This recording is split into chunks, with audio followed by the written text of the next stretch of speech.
ونعوذ بالله من شرور أنفسنا ومن سيئات أعمالنا من يهده الله فلا مضل له ومن يضلل فلا هادي له أشهد أن لا إله إلا الله وحده لا شريك له وأشهد أن محمدا عبده ورسوله اللهم صل على محمد وعلى آله وأصحابه ومن تبعهم بإحسان إلى يوم الدين وبعد.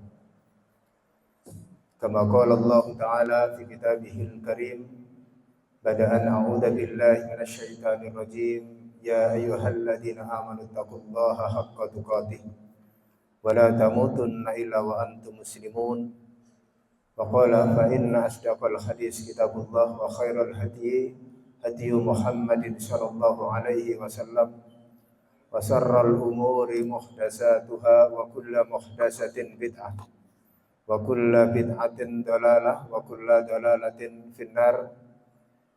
Sadaqallah wa sadaqar rasulul karim. Ma'asyiral muslimin, para jamaah yang semoga selalu Allah rahmati dan Allah berkahi. Marilah pada kesempatan sore hari ini kita kembali bersyukur kepada Allah Subhanahu wa taala yang sudah membentangkan rahmatnya, sudah membentangkan nikmatnya kepada kita, sudah memberikan pertolongan kepada kita berupa ibadah yang kita lakukan pada hari ini, karena sesungguhnya di setiap ibadah yang kita lakukan tidak lepas dari pertolongan Allah Subhanahu wa taala. Makanya di Quran surah Al-Baqarah di ayat yang ke-6 kita selalu membaca di dalam setiap sholat kita paling tidak satu kalimat indah, Iyyaka na'budu wa iyyaka nasta'in. Kata para ulama bahwa setiap pertolongan atau setiap ibadah yang dilakukan oleh hambanya, maka sesungguhnya ibadah itu bagian daripada pertolongan yang Allah berikan. Dan mungkin tidak lepas dari doa yang selalu kita munajahkan kepada Allah Subhanahu wa taala. Di dalam satu doa yang masyhur, doa yang sangat terkenal dan insyaallah semuanya hafal, kita selalu membaca Rabbana atina fid dunya hasanah wa fil akhirati hasanah wa qina adzabannar. Itu doa yang menurut pemahaman sebagian besar menganggap atau doa seakan-akan itu permohonan kaya di dunia, kaya di akhirat, sukses di dunia dan sukses di akhirat. Padahal ad-dunya hasanah itu bukan harta. Jadi kalau teman-teman minta Rabbana atina fid dunya hasanah, itu sesungguhnya enggak minta kaya. Karena sesungguhnya hasanah dunia itu kata Imam Ibnu Qayyim adalah ilmu. Jadi kalau kita minta kepada Allah Rabbana atina fid dunya hasanah, sesungguhnya kita tanpa sadar minta kepada Allah agar kita diberikan ilmu oleh Allah. Makanya Allah Subhanahu wa taala mengatakan di Quran surah Al-An'am, wa may yurid, barang siapa yang dikehendaki, wa may yuridillah ayyahdiyahu yasrah sadrahu lil Islam. Barang siapa yang dikehendaki oleh Allah untuk menjadi baik, maka Allah akan lapangkan dadanya, Allah berikan kesempatan kepadanya untuk mendapatkan hidayah. Dan tidak ada hidayah paling banyak kecuali hidayah itu Allah sediakan di dalam majelis-majelis ilmu. Karena hidayah itu tidak akan menghampiri rumah-rumah kita. Hidayah itu tidak selalu mendatangi tempat di mana kita tinggal, tetapi hidayah itu harus dijemput. Hidayah itu harus diambil di tempat-tempat yang Allah sediakan, dan salah satunya Allah sediakan hidayah itu di dalam majelis taklim. Sebagaimana yang kita lakukan pada sore hari ini. Teman-teman semuanya, kita tidak lupa untuk memperbanyak sholawat kepada Nabi Sallallahu Alaihi Wasallam yang telah memberikan kepada kita suri tauladan yang baik. Dan setiap suri tauladan yang datang dari Nabi itu disebut dengan uswah. Ada tauladan itu yang disebut dengan uswah hasanah, ada tauladan itu yang disebut dengan qudwah hasanah. Semua yang datang dari Nabi itu disebut dengan uswah hasanah. Yang datang dari kita bukan Nabi, apalagi sesuatu yang baik, tetapi tidak mengambil kebaikan itu dari Nabi langsung, maka itu disebut dengan qudwah. Apa yang membedakan? Ikhwan fillah rahimakumullah. Kalau semua yang datang dari Nabi itu tidak hanya baik untuk akhirat, tetapi mesti baik untuk kehidupan dunia. Satu contoh, Nabi itu mencontohkan untuk tidur di awal malam. Jadi Nabi itu punya kebiasaan tidur di awal malam. Malam itu dibagi menjadi 3. Malam yang pertama disebut dengan muqaddimatul lail. Muqaddimatul lail itu antara maghrib sampai isya. Itu namanya muqaddimah, pembukaan waktu malam. Jadi belum malam itu. Makanya kita dianjurkan tidur di waktu malam, bukan di pembukaan malam. Sehingga Nabi melarang, salah satu tidur yang dilarang itu adalah tidur yang dilakukan sehabis asar dan sehabis maghrib. Nabi mengatakan orang yang tidur sehabis asar atau sehabis maghrib itu lebih dekat dengan junun. Junun itu lebih dekat dengan gila. Makanya teman-teman kalau tidur kok habis asar, bangun-bangun ini kayaknya habis subuh. Bangun-bangun itu seperti tidurnya panjang banget, kemudian seperti sudah tidak di dunia kita gitu. Jadi kayak orang linglung gitu. Kenapa? Karena itulah kemudian tidur itu dilarang, dan salah satu larangan itu ketika kita tidak lakukan namanya uswah juga ya. Nah, Nabi itu tidur di malam, di waktu awal malam. Malam itu yang kedua disebut dengan al-lail. Jadi waktunya itu waktu isya sampai waktu sahar. Waktu sahar itu sepertiga malam yang terakhir, dan malam yang terakhir itu namanya waktu sahar itu. Dan kita tidak boleh tidur juga di waktu sahar, karena saat itu kita sedang kedatangan tamu yang tidak akan datang lagi di waktu yang lain, yaitu Allah yang turun ke langit bumi. Yaitu waktunya hanya 15 sampai 30 menit sebelum subuh. Ada 2 amalan yang mulia, yakni memperbanyak doa, dan kata Nabi, man sa'alani u'ti, kata Allah ya dalam hadis qudsi, man sa'alani u'tika. Siapa yang berdoa atau meminta kepadaku di waktu sebelum subuh, maka langsung aku beri. Wa man da'ani ujib. Siapa yang berdoa kepadaku langsung aku jawab. Wa man istaghfira liya, dan barang siapa yang beristighfar maka langsung aku ampuni. Jadi 2 amalan yang dilakukan sebelum subuh itu waktunya disebut dengan sahar, waktu terbaik dalam 24 jam. Yaitu yang pertama berdoa kepada Allah, dan yang kedua adalah memperbanyak istighfar. Nabi itu tidur di awal malam dan kemudian bangunnya di waktu sahar atau sepertiga malam yang terakhir. Kenapa waktu itu kemudian Nabi tidur di awal malam? Itu diteliti selama 20 tahun oleh seorang dokter sekaligus dokter Al-Qadhi namanya. Ternyata diketemukan sistem imun, sistem kekebalan tubuh kita itu diturunkan atau diberikan oleh Allah Subhanahu wa taala kepada kita itu pada jam 8 sampai jam 2 malam. Makanya kalau ada pegawai yang lemburnya malam hari itu lembur, sekalipun besoknya tidur lebih dari waktu malam, itu tetap tidak akan bisa sehat. Kalau sekali 2 kali mungkin nggak apa-apa, tapi kalau terus-terusan dia tidak akan sehat. Kenapa? Hanya tidak ngantuk saja, tetapi dia tidak mendapatkan asupan atau sistem imun yang Allah bagi di jam 8 sampai jam 2 malam. Itu namanya, kalau itu kita lakukan maka uswah. Maka mesti baik untuk dunia atau untuk kesehatan kita. Nah, Allah memberikan uswah, dan salah satu uswah itu ketika dilakukan nanti akan menghadirkan syafaat di yaumil qiyamah.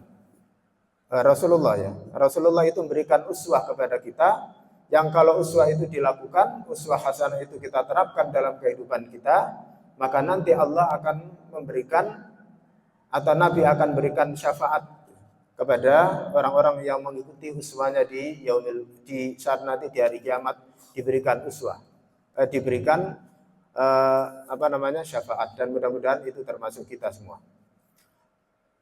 Para jamaah yang semoga selalu Allah rahmati dan Allah berkahi, kita lanjutkan kajian kitab At-Tadhkirah fi Ahwalil Mauta wa Umuril Akhirah. Dan kita masih di halaman yang ke-7 di bab yang pertama, melanjutkan kajian kita pada bulan yang lalu. Karena ini 1 bulan sekali, maka insya Allah mudah-mudahan nanti 15 tahun khatamnya.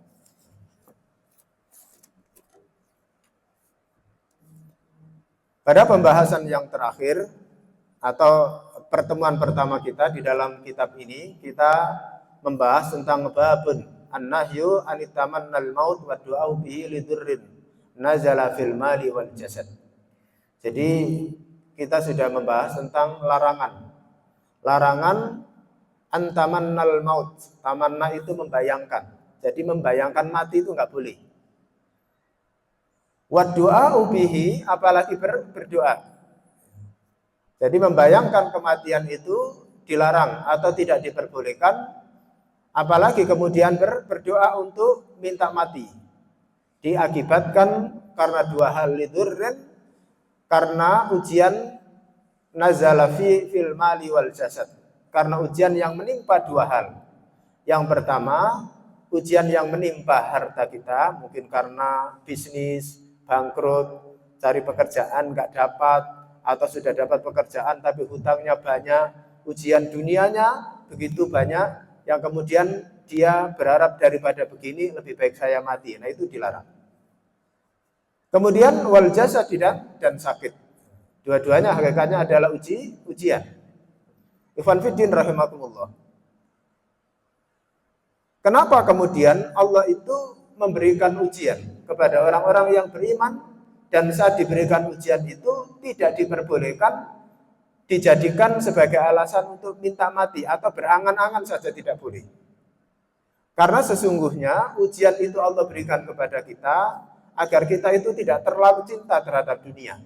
Ya, kalau ujian itu hanya ada di dunia. Masalah itu hanya Allah berikan di dunia. Nanti sudah nggak ada setelah kematian.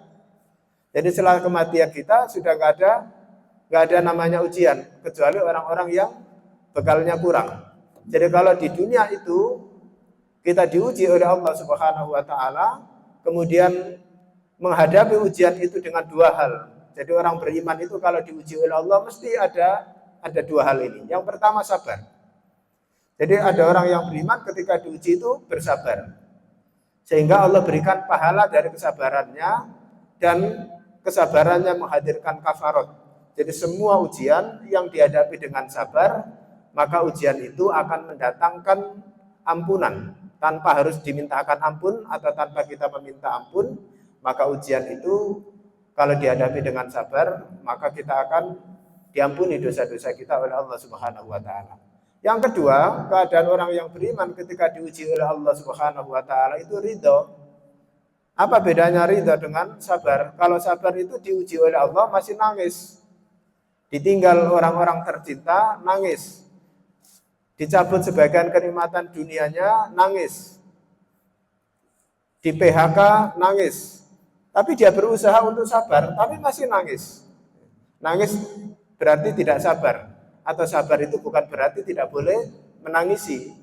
Nah, jadi sabar itu kemudian dia berkeyakinan, insya Allah, kalau orang beriman itu mensikapi semua persoalan itu disikapi bahwa insya Allah ini yang terbaik di hadapan Allah Subhanahu wa taala.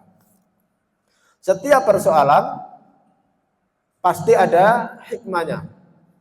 Makanya Allah itu memberikan ujian kepada kita itu 3. Jadi setiap orang itu harus melewati 3 ujian ini kalau ingin mendapatkan surga. Kata Allah, am hasibtum an tadkhulul jannah walamma ya'tikum masalul ladina khalau min qablikum massatsumul ba'sya'i wad-dharra wazulzilu hatta yaqular rasul walladzina amanu ma'ah mata nasrullah ala inna nasrullahi qarib.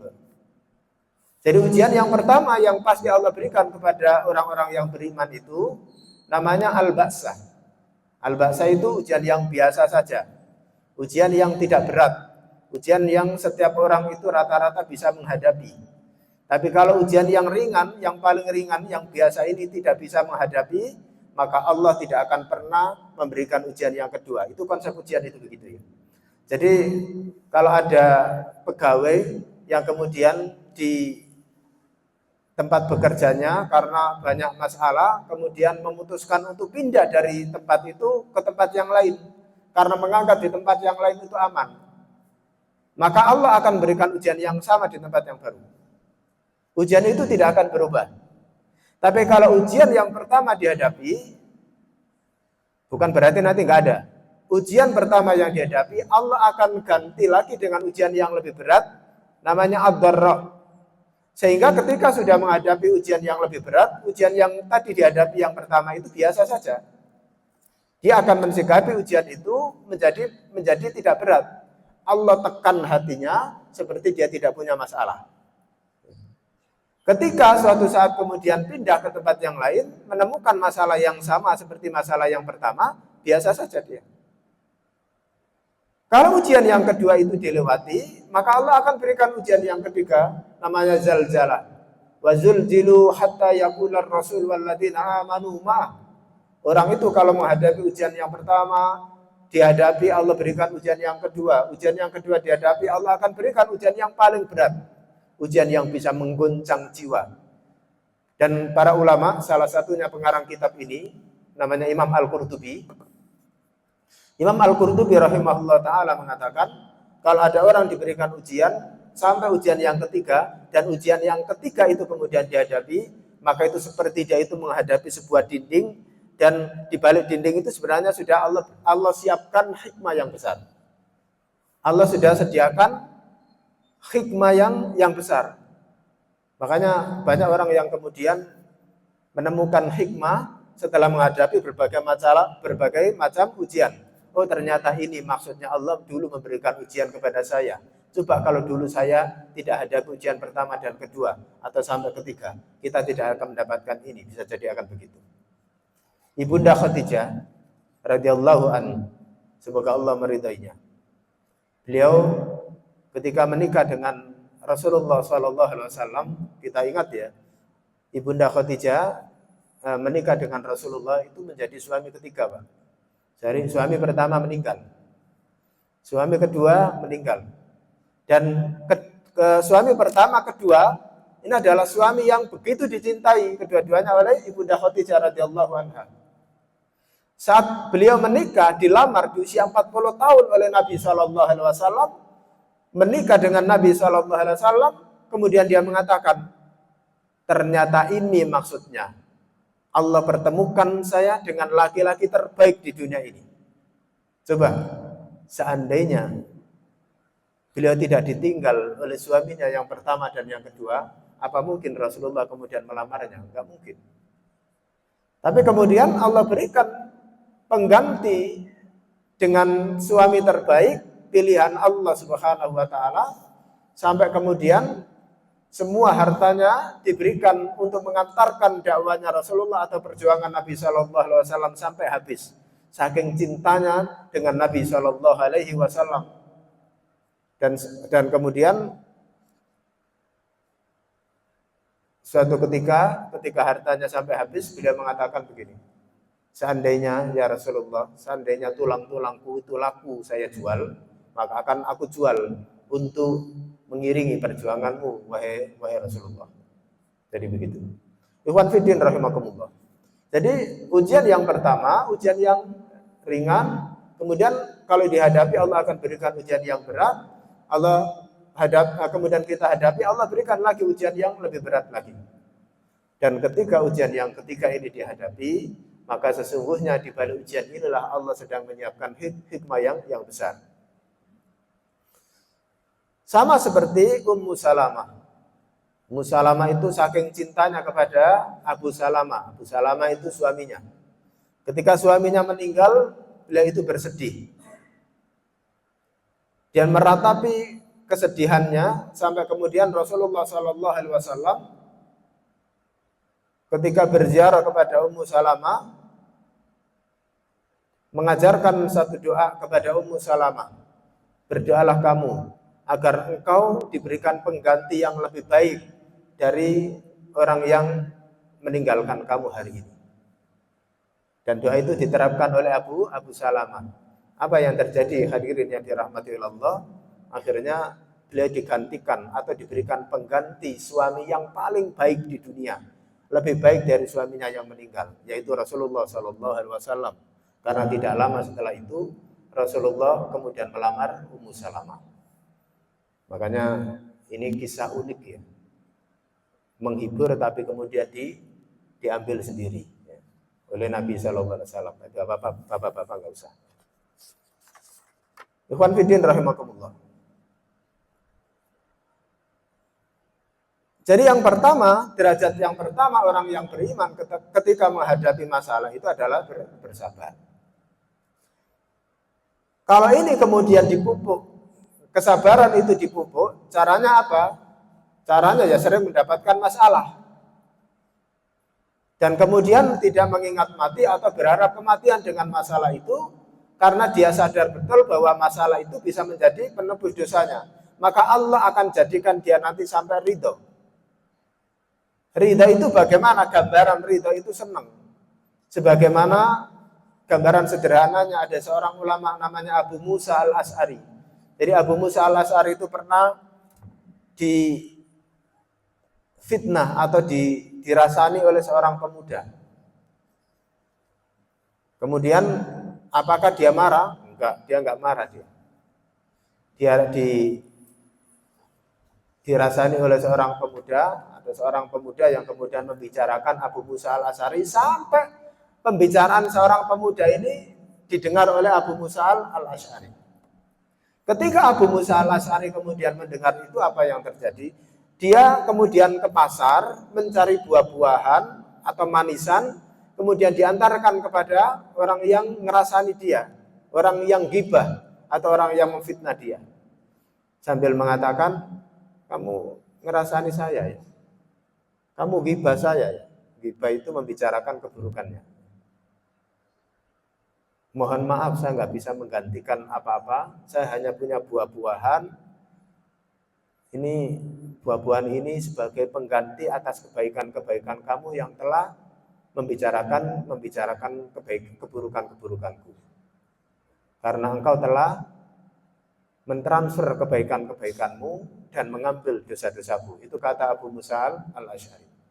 Jadi kalau ini ada teman-teman kok kemudian difitnah di kantornya, kemudian besok dibawakan buah-buahan satu keranjang, kamu kemarin memfitnah saya ya, mohon maaf saya nggak bisa balas apa-apa, saya hanya punya makanan terbaik yang kamu sukai. Itu berarti teman-teman sudah diridhoi oleh Allah. Berarti teman-teman itu sudah ridho dalam menghadapi ujian. Dan itu terjadi kepada orang-orang yang sampai karena keridhoannya dalam menghadapi ujian, sampai kemudian dia itu nanti masuk surga tanpa hisab.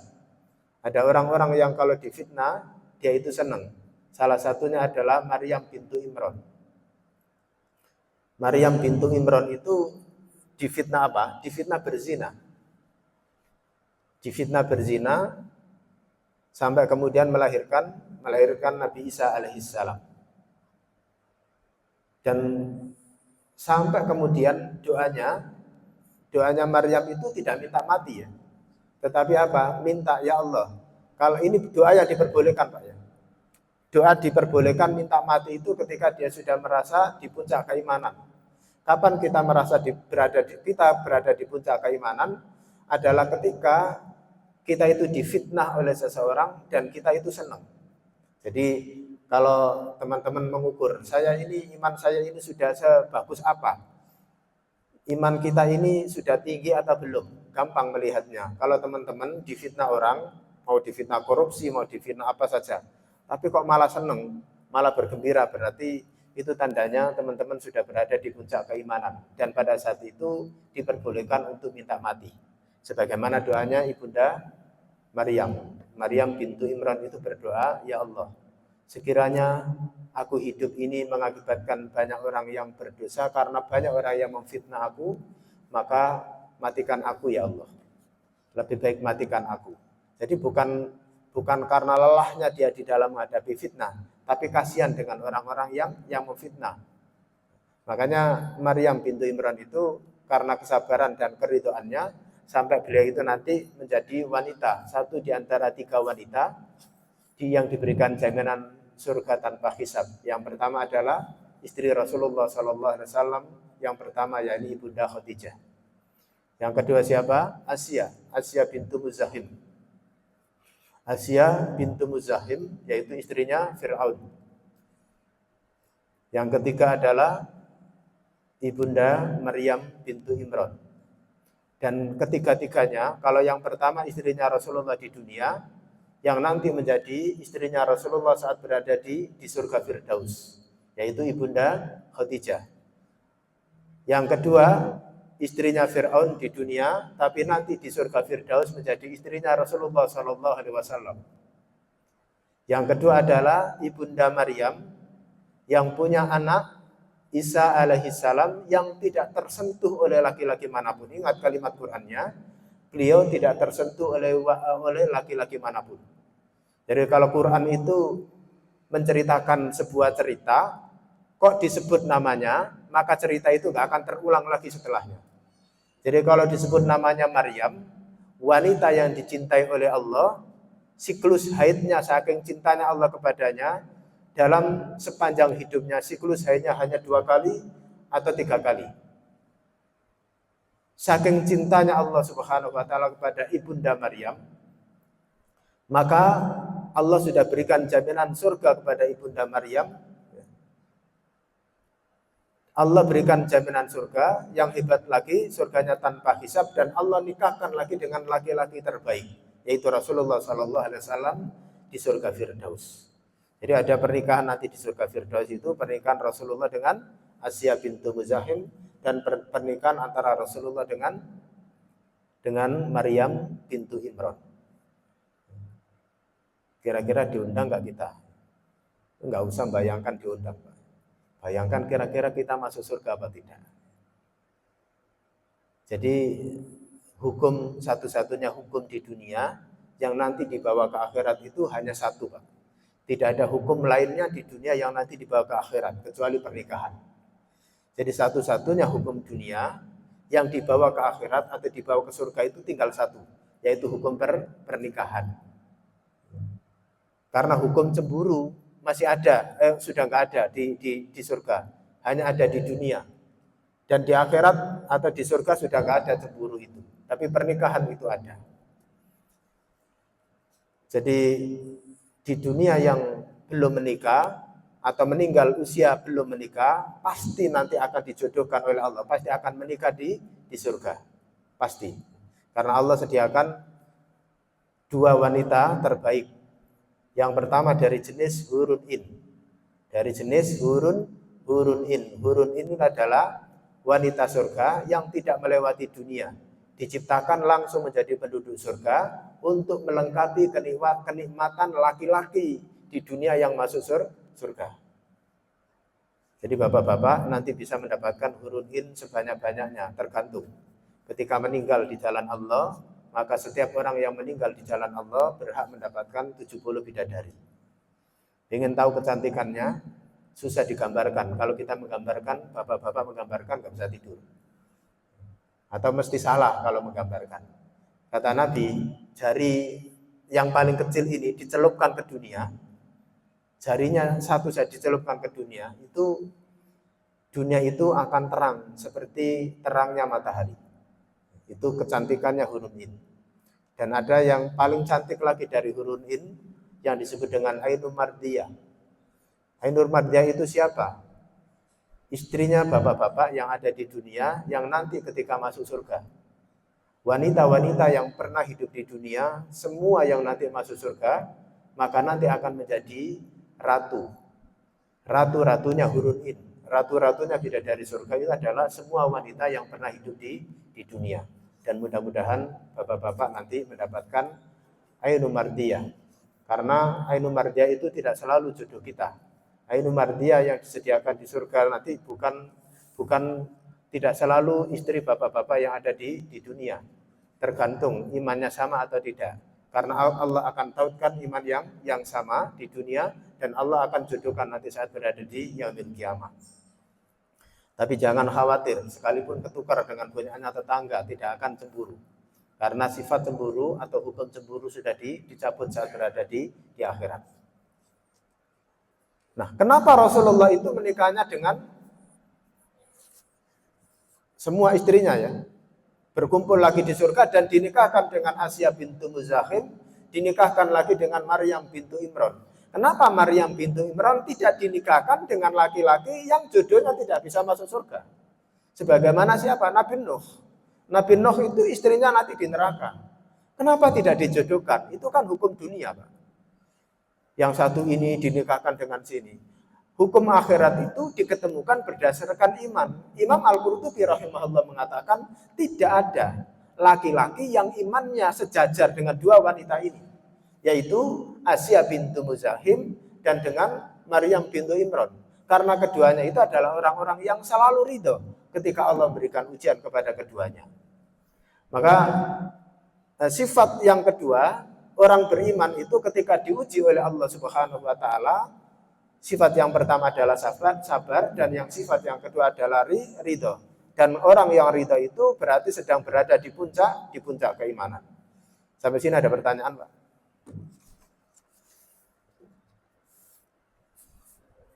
Oke.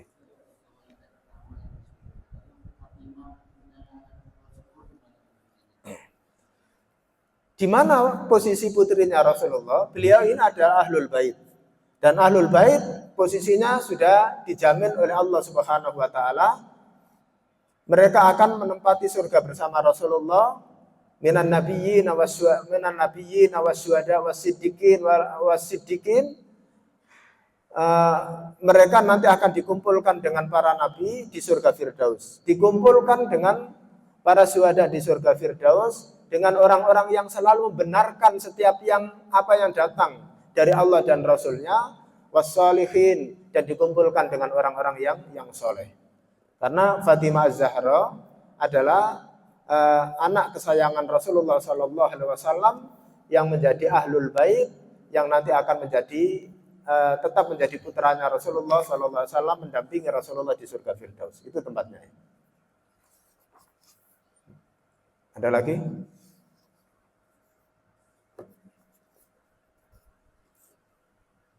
Jadi nanti itu ada surga Firdaus yang ditempati oleh para nabi, para syuhada yang meninggal di medan perang. Kemudian orang-orang yang as-sadiqin selalu membenarkan setiap yang datang dari Allah dan Rasulnya, bisa jadi kita. Kemudian as-salihin, orang-orang yang soleh. Orang yang soleh itu bukan sekedar baik. Bedakan antara orang soleh dengan orang baik, Pak. Kalau orang baik, siapa saja bisa menjadi orang baik. Tetapi orang yang baik belum tentu soleh. Karena soleh itu syaratnya dua. Yang pertama,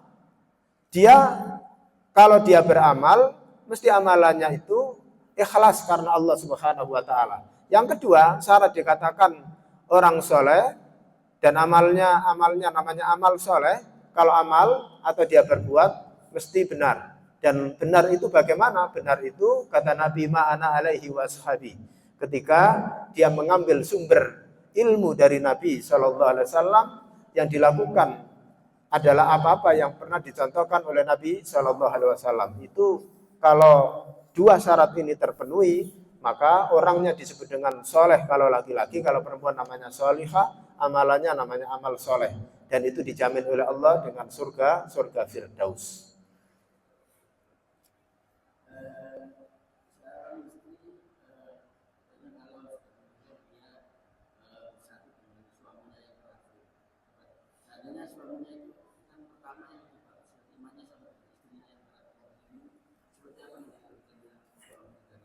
Ya, baik. Ada satu buku karyanya Imam Ibnu Qayyim Al-Jauziyah, namanya Ar-Ruh. Dalam kitab Ar-Ruh itu dijelaskan, ada seorang bertanya kepada Imam Ibnu Qayyim, apakah ruh itu nanti atau orang yang sudah meninggal itu diketemukan saat berada di alam barzakh? Apakah mereka bisa saling berziarah? Kata Imam Ibnu Qayyim, mereka itu nanti bisa saling ketemu, mereka nanti bisa saling berziarah, dan mereka nanti bisa saling mengingat apa yang dulu pernah terjadi, dan saling bertanya apa yang telah terjadi di dunia bagi mereka yang baru datang. Nah, termasuk dengan istri, dengan syarat Pak ya, dengan syarat bahwa sama-sama tidak diadab di dalam kubur. Karena al-mu'adzab di dalam kubur nanti cuma ada dua golongan. Yang pertama, ruhun mu'adzabun wa ruhun muna'amun. Jadi orang yang mendapatkan adab dan orang yang mendapatkan nikmat.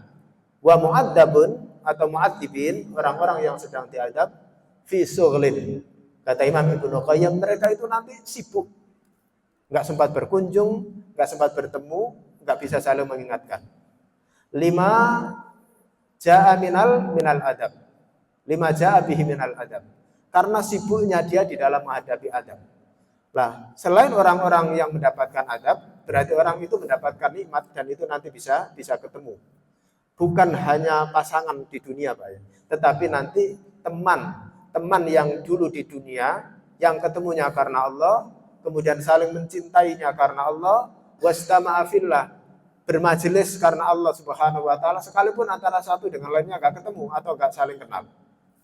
Maka nanti akan diketemukan oleh Allah di 3 tempat. Di dunia diketemukan, di alam barzah diketemukan, dan nanti saat berada di darul jaza namanya, di hari pembalasan atau di surga pasti akan diketemukan. Dan tidak ada doa orang yang paling serius nanti di surga kecuali doa seorang teman untuk membawa temannya sama-sama masuk surga. Jadi begitu. Apakah nanti mana yang ketemu? Ya mana yang imannya sama, Pak. Sekalipun itu pasangan yang dulu pertama. Bahkan Ikhwan Fillah rahimakumullah, kalau ingin ketemu semuanya terus bagaimana? Ada di Quran surah ke-52 nanti, di ayat yang ke-21. Jadi pertemuan di surga itu harus direncanakan. Quran surah ke